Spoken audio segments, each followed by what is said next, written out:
Hi everybody, welcome back to my channel. So today we're talking about part 2 of what my son eats and baby-led weaning. If you haven't seen part 1, I will link it down below. So let's get started. My son started solid foods at 5.5 months, so he was early. The earliest he could be based on the baby-led weaning theory, like I mentioned in the previous video.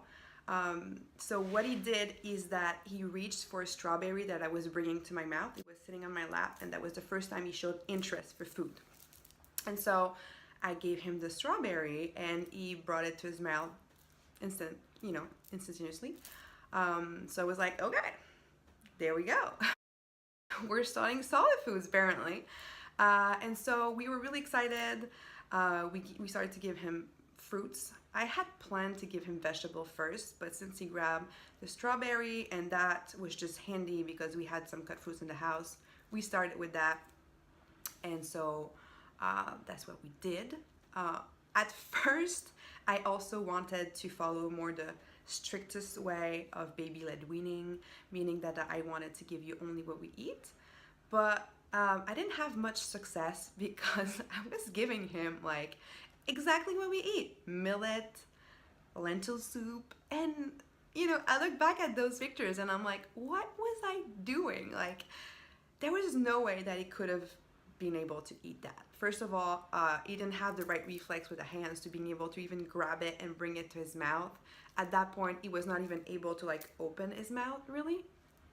So, and even if he did, like, in his mouth, it was not ready even to like handle like little grains like that. So it didn't work out. And then also it was whining a lot, like all the time during dinner, it would just like whine because I felt like he was frustrated because he really wanted to eat, but he was not really able to do so.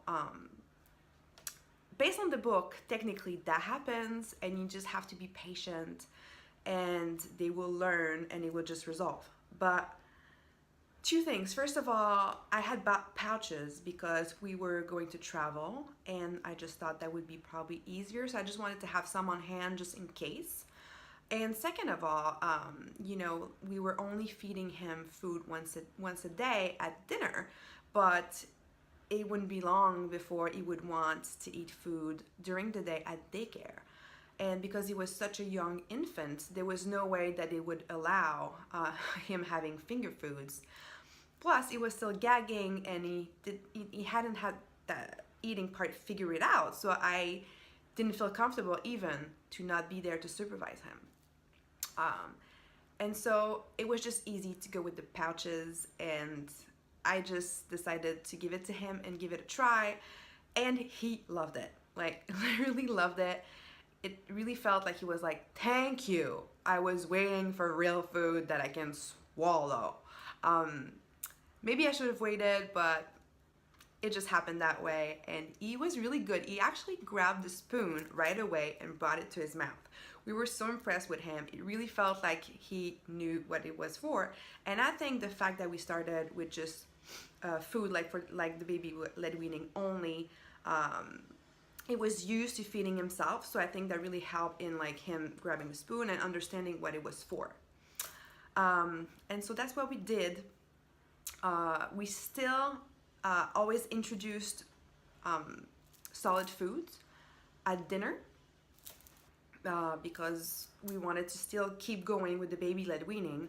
And now he's a pro. Now he's chewing. I would feel really comfortable sending him to daycare. He's 9.5 months with finger food. I just have to check with them still. I didn't have the time, but I have to contact them and see at what age I can send pieces of food.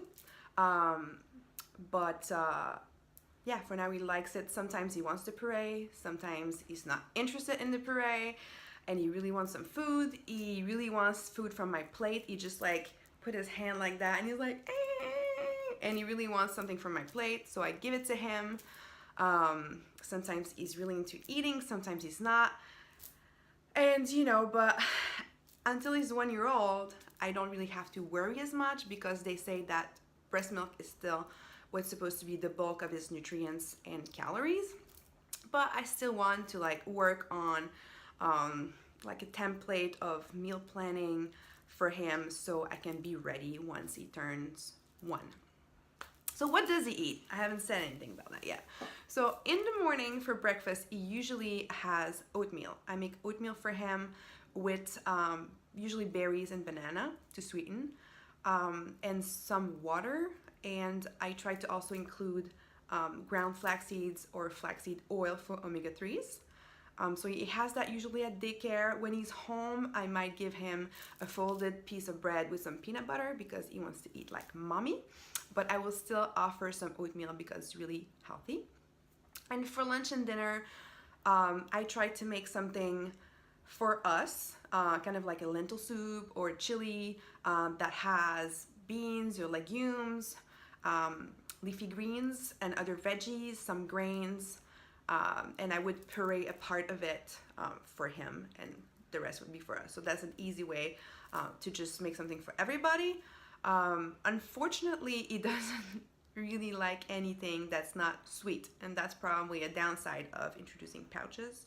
And breast milk is also sweet, so I do have to put some sweet potatoes in every puree for his meals, which is not that bad because sweet potato is really healthy and he adores sweet potato, so that's been really working well for us.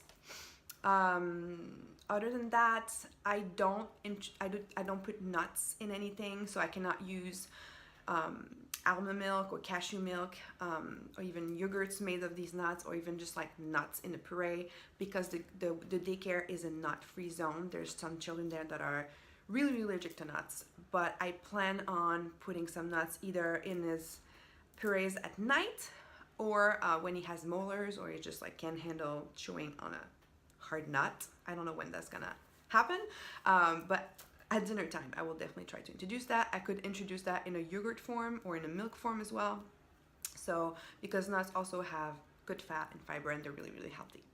So that's something I want to do. For snacks, I make a little puree with avocados and fruits. Avocados for good fat, and fruits are still really good even though they're sweet, but it's a good sugar, and they have fiber and everything. So and he will of course love it. So that's a snack. We still send 1 pouch a day to daycare because they feed him 4 times. So he has the breakfast, the oatmeal, the meal that I mentioned, and the snack plus the pouch. And I have some of the meal for night. Sometimes if I have time, I will make 2 different meals for him. So he has 1 for lunch, 1 for dinner. And a good trick sometimes, if you just don't have time, I would put like a can of beans, let's say black beans, with some spinach and some sweet potatoes in the NutriBullet, with some water, and boom, like voila, you have a couple meals. And of course, you know, sometimes we don't even have time to do that, or we don't have the ingredients, and we just give pouches. So we try as much as possible to cook, but the pouches are still really nice. I try to get the organic ones, and I try to get the ones with at least 2 grams of protein. 4 grams is even better, and with the highest amount that can find of iron and calcium. So at least I got these 2 covered because they're more important at this age. And yeah, let me show you the pouches. Actually, I have some to show you. I have a couple that I really like that I buy on in a big pack on Amazon, and I try to make a rotation. So these 3 is what I have right now. I have 2 from Plum Organics, and I have 1 for Organics Happy Baby.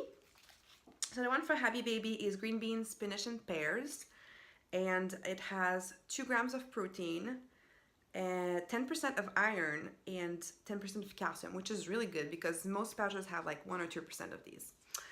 So this is one. Also have from the Plums Organic the Eat Your Color collection. This is the green with pea, kiwi, pear, and avocado. Has 3 grams of proteins, 6% of iron, and 4% of calcium. So not bad, but it has a lot of different other vitamins. I don't know if you can see, like it's a longer list than most pouches. And this one is one of my favorites, and I'm thinking probably one of his favorites because it has cherries in it. So it's cherry, strawberry, black beans, spinach, and oats. And this one has 4 grams of protein, so that's why it's my favorite.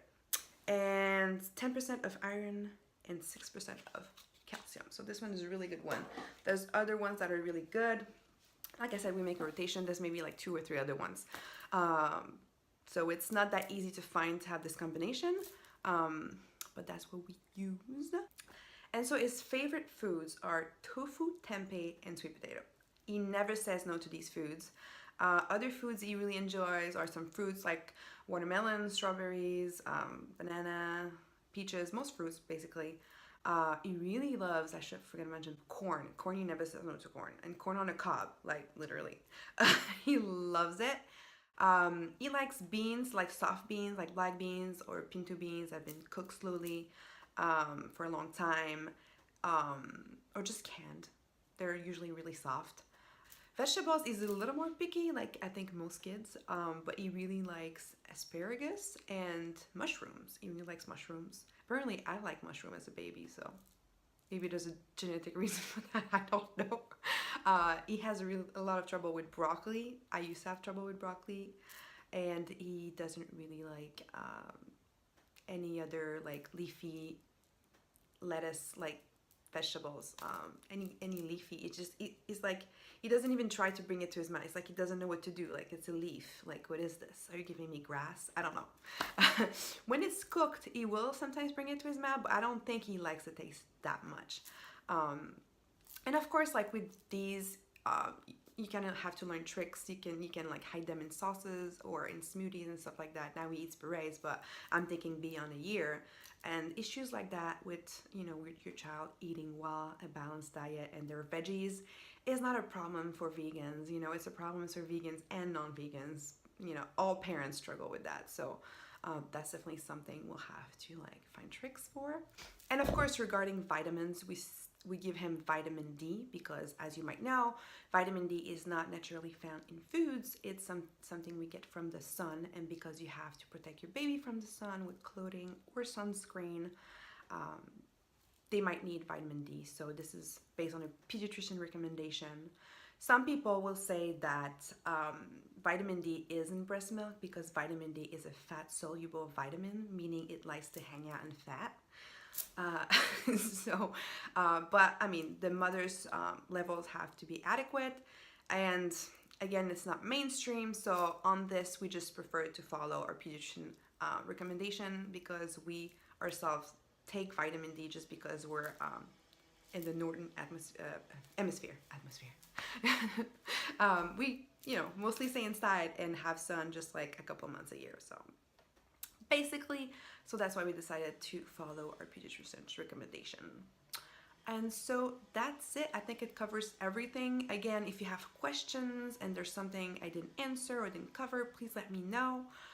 If you liked that video and you found it was interesting, please give us a thumbs up. If you want to stick around and subscribe, please feel free to do so. And as always, don't forget to be kind, and I'll see you in the new video.